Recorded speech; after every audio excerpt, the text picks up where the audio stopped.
최근 한 정치인의 발언 때문에 수십 년 된 논쟁이 다시 한번 뜨겁게 달아올랐습니다.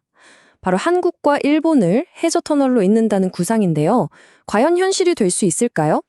이건 단순히 거대한 건설 프로젝트가 아니라 어쩌면 국가의 미래가 걸린 전략적인 선택의 문제입니다.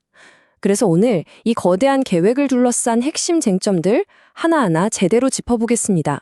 자, 이 복잡한 논쟁을 제대로 이해하려면 우리 한 5가지 정도 질문을 따라가 볼 건데요. 왜 이 문제가 지금 다시 떠올랐을까?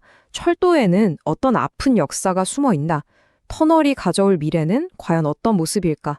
그리고 많은 분들이 걱정하는 안보 문제는 정말 괜찮은가?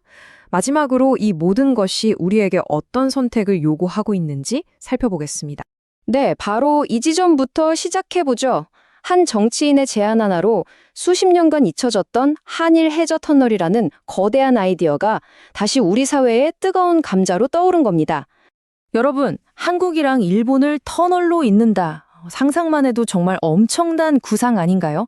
하지만 이건 단순히 땅을 파는 공사가 아니라는 거죠.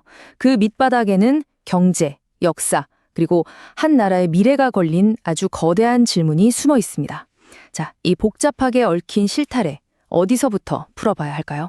자, 그런데 이 해저터널 얘기에 왜 이렇게 불신이 깊을까요? 그 이유를 알려면요, 시간을 좀 거슬러 올라가야 합니다. 바로 한반도에 처음 철길이 놓였던 그때, 그 시절로 말이죠. 그 당시에 철도라는 건 뭐랄까, 근대화의 상징이었죠? 하지만요, 이게 동시에 아주 날카로운 칼이기도 했습니다. 강대국들은 바로 이 철도를 이용해서 군대를 실어 날랐고 식민지의 자원을 싹 빼앗아 갔습니다. 그러니까 한마디로 철도는 지배를 위한 가장 효과적인 도구였던 셈이죠. 자, 우리나라의 핵심 철도망, 그러니까 경인선, 경부선, 경의선, 이게 언제 만들어졌는지 한번 보세요. 전부 다 일본이 대륙 침략의 야욕을 활활 불태우던 그 러일 전쟁 시기랑 정확히 겹칩니다.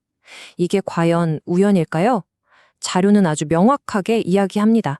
이 철도는 우리를 위한 게 아니었다. 대륙으로 가려는 일본 군대를 위한 길, 바로 그거였다고요. 한 나라를 지배하려면 먼저 철도를 놓아라.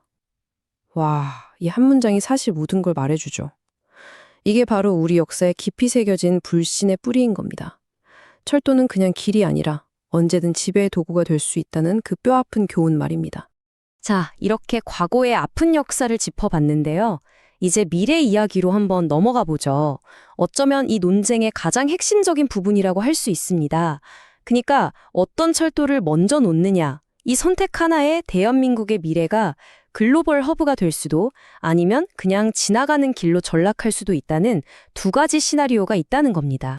핵심은 정말 간단합니다. 우리가 유라시아 대륙으로 가는 이 거대한 고속도로의 종점이자 시작점, 그러니까 주인공이 될 거냐, 아니면 일본이 만들어 놓은 고속도로의 중간 휴게소 역할만 할 거냐. 부산항의 운명이, 아니 어쩌면 대한민국의 물류 미래가 바로 이 선택에 달려있다는 거죠. 자, 그럼 첫 번째 시나리오, 유라시아 허브 비전부터 볼까요? 우리가 먼저 남북철도를 뚫어서 대륙으로 가는 문을 활짝 여는 겁니다. 그럼 어떻게 될까요? 일본에서 오든 저기 동남아에서 오든 모든 배는 대륙으로 가기 위해서 결국 부산으로 올 수밖에 없게 됩니다. 부산이 그야말로 아시아와 유럽을 잇는 거대한 심장, 허브가 되는 거죠. 하지만 말이죠. 만약에 한일 해저 터널이 먼저 뚫리면 어떻게 될까요? 모든 판이 완전히 뒤집힙니다. 출발점은 일본이 되고 기차는 한국을 그냥 스쳐 지나가는 거죠. 우리가 가진 이 지정학적 이점, 이 전략적 요충지라는 엄청난 카드를 스스로 버리고 일본을 위해서 그냥 길만 내주는 꼴이 된다. 바로 이 경고입니다. 자, 그런데 이게 단순히 돈 문제만 있는 건 아니죠. 많은 분들이 가장 걱정하시는 거 바로 안보 문제입니다. 혹시 일본군이 터널로 쳐들어오면 어떡하냐 이런 우려들, 과연 이건 타당한 걱정일까요? 보통 우리가 걱정하는 게 북한군이 철도로 내려온다거나 혹은 일본군이 터널로 들어올 수 있다 이런 거잖아요. 그런데 이 자료의 관점은 좀 다릅니다. 그럴 가능성은 거의 없다고 봐요. 현대 전쟁이 그렇게 단순하게 일어나진 않는다는 거죠. 그러면서 진짜 위협은 우리가 생각지도 못한 곳에 숨어 있다고 경고합니다. 바로 이겁니다. 이 자료가 말하는 진짜 무서운 건 탱크를 실은 기차가 아니라는 거예요. 그것보다 훨씬 더 무서운 건 우리 경제의 혈맥, 다시 말해 돈과 상품의 흐름, 이 물류의 주도권을 다른 나라의 통째로 내주는 법니다. 눈에 보이는 군사적 위협보다 이 보이지 않는 경제적 종속이 훨씬 더 심각하고 근본적인 안보 문제라는 지적인 거죠. 자, 그럼 이 모든 논의는 결국 하나의 질문으로 모아집니다. 역사, 경제, 안보. 이 모든 걸 고려했을 때 우리는 과연 무엇을 먼저 해야 하는가? 바로 전략적 타이밍의 문제입니다. 이 자료가 제시하는 전략적 순서는 아주 명확합니다. 1단계, 먼저 우리가 대륙으로 가는 길부터 꿇어라. 2단계, 부산을 누구도 대체할 수 없는 유라시아 물류 허브로 확실하게 만들어라. 그럼 어떻게 되겠어요? 일본이 우리한테 와서 제발 좀 연결해달라고 아쉬운 소리를 할 수밖에 없는 상황이 만들어진다는 겁니다. 바로 그때 우리가 협상의 모든 칼자루를 쥐게 된다는 거죠. 터널을 먼저 짓는다는 건 이 모든 유리한 고지를 그냥 포기해버리는 것과 같다는 뜻입니다.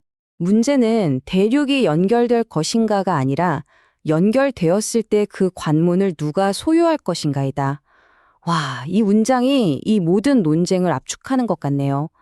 이건 단순히 터널 공사 이야기가 아닌 겁니다. 미래 국가의 운명을 건 거대한 전략에 대한 질문인 거죠. 결국 이 한일 해저터널 논쟁은 하나의 질문으로 돌아옵니다. 미래를 여는 이 거대한 관문의 주인, 과연 누가 되어야 할까요? 여러분의 생각은 어떠신가요?